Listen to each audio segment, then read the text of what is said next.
BC కులగణన కాదు, ఇది బీసీలను దగా చేసిన జనగణన మాడిండు గౌరవ రేవంత్ రెడ్డి గారు. ఎందుకంటే కానీ బీసీలు అందులో పాల్గొనలేదు వాళ్ళు. నేను చెప్తా దాని గురించి చెప్తా. ఎందుకంటే 2024 ఎలక్షన్ కమిషన్ మన తెలంగాణకు ఉన్నటువంటి 3,54,00,000 ఓటర్స్ ఉన్నారు, 4,27,00,000 మంది స్ట్రెంత్ ఉందనేది, పాపులేషన్ ఉందనేది ఎలక్షన్ కమిషన్ చెప్పింది. మొన్న వీళ్ళు చేసినటువంటి కుటుంబ సర్వే ఏం చేశారు, 1,02,00,000 కుటుంబాలను మేము టచ్ చేశామని చెప్పారు. తెలంగాణలో ఉన్నది 1,17,00,000 కుటుంబాలు ఉంటాయి. తెలంగాణ జనాభా 4,26,00,000 జనాభా ఉంటుంది. మీరు చూపించినటువంటి 3,54,00,000 జనాభా అనేది శుద్ధ అబద్ధము, ఇది తప్పు.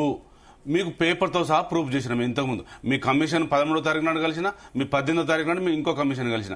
ఈ రెండు డెడికేషన్ కమిషన్ కు, నిరంజన్ కమిషన్ కు తెలంగాణ అంశం అర్థం కావట్లేదు. సర్వేలో చాలా మంది పాల్గొనలేదు. ఫర్ ఎగ్జాంపుల్ చెప్తే కవిత ఒక్కటే పాల్గొన్నారు, కేటీఆర్ గారు పాల్గొనలేదు. అసలు విమర్శించారు.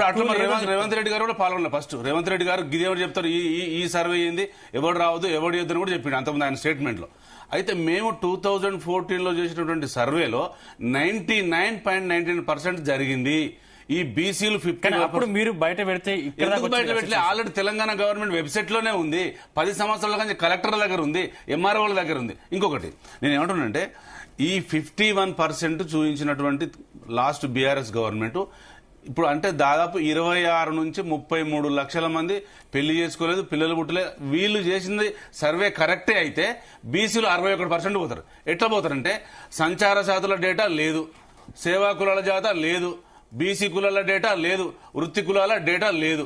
హైదరాబాద్ లో 50% కులగణన జరిగింది, మీరు చేయలేదు. అది ఇంకొకటి, మీ గవర్నమెంటే చెప్తుంది ఏంటంటే మాకు సహకరించలేదు హైదరాబాద్ లో 2,90,000 కుటుంబాలను మేము టచ్ చేయలేదని చెప్తున్నారు.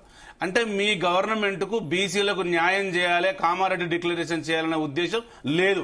మీరు ఏం చేస్తున్నారు, ప్రత్యేకం హైడ్రా పేరు మీద, మూసీ పేరు మీద, లగిచర్ల పేరు మీద, ఇంధనాల పేరు మీద ఇదే కాలయాపన చేస్తున్నారు. ఇది కూడా కాలయాపన చేసారు. ఎందుకు చేసిండ్రు అనేది అసెంబ్లీలో కనపడేది.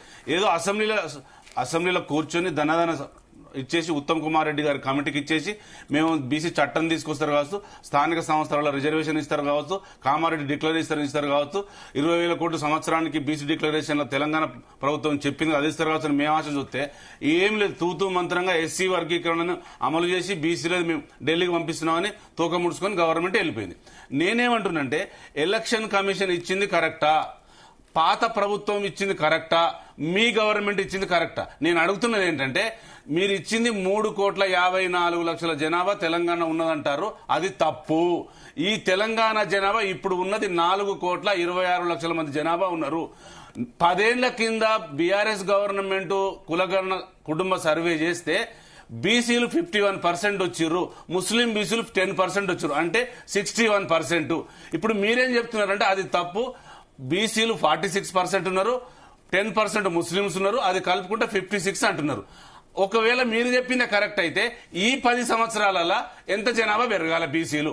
ఎందుకు మీరు దాన్ని దాస్తున్నారు? ఇంకొకటి ఏంటంటే, ఎస్సీ వర్గీకరణ గురించి నేను తీసుకొచ్చినటువంటి చట్టం చాలా తప్పులుగా తడకగా ఉంది. మీరు 9% మాదిగలకు ఇస్తామంటారు, మీరు 11% ఇవ్వాలి. నేను ఏమంటున్నా అంటే, అసలు 2019లో చట్టంలో లేనిది, ఈ దేశంలో అంబేద్కర్ రాజ్యాంగంలో లేనిది ఈడబ్ల్యూ చట్టం తీసుకొచ్చి మా పొట్ట కొట్టింది భారతదేశంలో.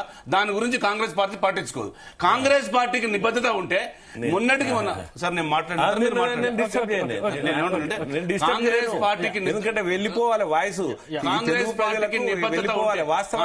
పార్టీకి నిబద్ధత ఉంటే 80 సంవత్సరాల స్వాతంత్రంలో 60 సంవత్సరాలు మీరే పరిపాలించారు.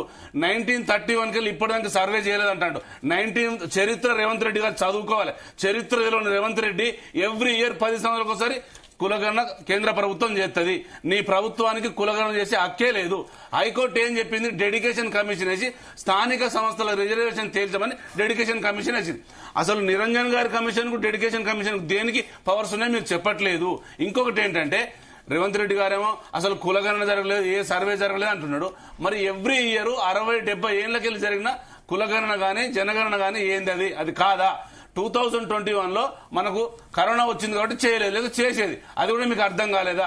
మీ గవర్నమెంట్ కు బీసీలకు అన్యాయం చేయాలనే ఉద్దేశం ఉంది. ఒకవేళ మీరు అట్లాంటి వాళ్ళు అయితే మొన్నటికి మొన్న 2 ఎమ్మెల్సీలు రెడ్డిలకు ఇచ్చారు.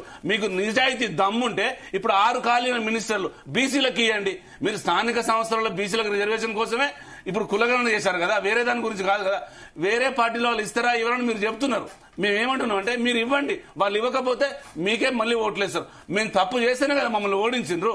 ఇప్పుడు నేను ఏమంటున్నానంటే ఈ కులగణన, బీసీ కులగణన అనేది రేవంత్ రెడ్డి కనుసైనల్లో, జానారెడ్డి కనుసైనల్లో మా బొట్ట కొట్టడం కోసమే, బీసీలో పొట్టగొట్టడం కోసం జరిగింది. మేము దీన్ని ఉద్యమ రూపం మారుస్తాం. బీఆర్ఎస్ పార్టీ ఎప్పుడు వ్యతిరేకిస్తుంటది. మా రిజర్వేషన్ వచ్చే వరకు కొట్లాడుతూనే ఉంటది బీఆర్ఎస్ పార్టీ. ఇక్కడ వెంకటేశ్వర్ల సహోదరుడు సరే ఈడబ్ల్యూఎస్ రిజర్వేషన్ల ప్రస్తావన తెచ్చాడు. అదేవిధంగా రేవంత్ రెడ్డి ఒక రెడ్డి, తర్వాత జానారెడ్డి ఒక రెడ్డి, ఈ రెడ్లు కలిసి మా పొట్ట కొడుతుర్రు లేకపోతే మాకు అన్యాయం చేస్తున్నారు అనేటువంటి బాధ వ్యక్తీకరణ చేసి అట్లా అంటే 40% తగ్గింది, వ్యక్తీకరణ చేస్తున్నాడు. అయితే నేను వారికి